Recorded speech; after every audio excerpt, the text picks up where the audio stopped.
दोन्ही राष्ट्रवादी एकत्र येण्याचं बोलणं हे आमच्या समोर झालं होतं असा दावा अभिनेते सयाजी शिंदेंनी केलाय आणि दोन राष्ट्रवादी एकत्र याव्यात हे दादांचं स्वप्न होतं असं देखील सयाजी शिंदे म्हणाले।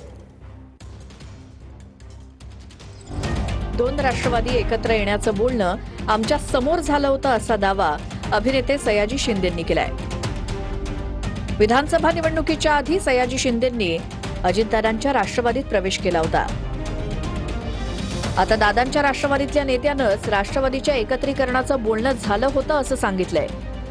इतकंच नव्हे तर दोन राष्ट्रवादी एकत्र याव्यात हे अजितदादांचं स्वप्न होतं असं देखील सयाजी शिंदे म्हणाले।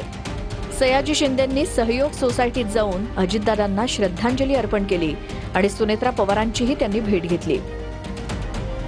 म्हणजे आमच्यासमोर बोलणं झालं होतं की हे आता एकत्रपणे सुरू होईल सगळं, पण आता ते अचानक असं झाल्यामुळे आता काय नक्की तर कोणी काय न उठवता, कोणी काही त्याला वेगळ्या मार्गी न लावता दोघांनी एकत्र येऊन पुढे काम हे पुढे जावं तर महाराष्ट्र चांगला राहील। त्यांची स्वप्न ही आपण सगळ्यांनी स्पेशली सुनेत्रा वहिनी आणि सुप्रियाताई हे पवार असतील यांनी पुढे न्यायला पाहिजेत आणि त्यांचं खरं तर पहिलं स्वप्न होतं दादांचं की दोन्ही एकत्र यावं आणि ते अपूर्ण राहिले ते पहिलं पूर्ण व्हावं तर ती महाराष्ट्राला खरं ताकद राहील।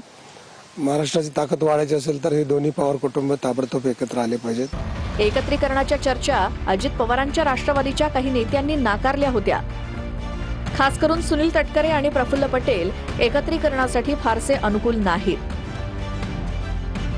दादा त्यांना सगळं प्रत्येक गोष्ट सांगत असतील असं नसतील सांगत, आता त्याच्यावर मी कसं रिॲक्ट होणार आहे किंवा ते काय बोलले त्याच्यावर मी काहीतरी बोलावं, त्यांनी काय बोलावं त्यांचा अधिकार आहे, मी काय बोलावं हे माझा अधिकार आहे। माझं एकच आहे की विलिनीकरण हा विषय साहेबांच्या अखत्यारीत आहे, त्याच्यावर साहेब बोलतील। जे लोक आहेत दोन जणांवर आरोप केला जातो, प्रफुल्ल पटेल आणि सुनील तटकरे, यांना या गोष्टी नकोय। बाकीच्या लोकांना जर बघितलं ओव्हरऑल अजितदादांचा पक्ष तर त्यांना या गोष्टी पाहिजे, शेवटी जे व्हायचं ते होत राहील। काही जण म्हणतात ना बैठका झाल्या नाही झाल्या, तर त्याला ते उत्तर आहे सयाजी शिंदेंचं।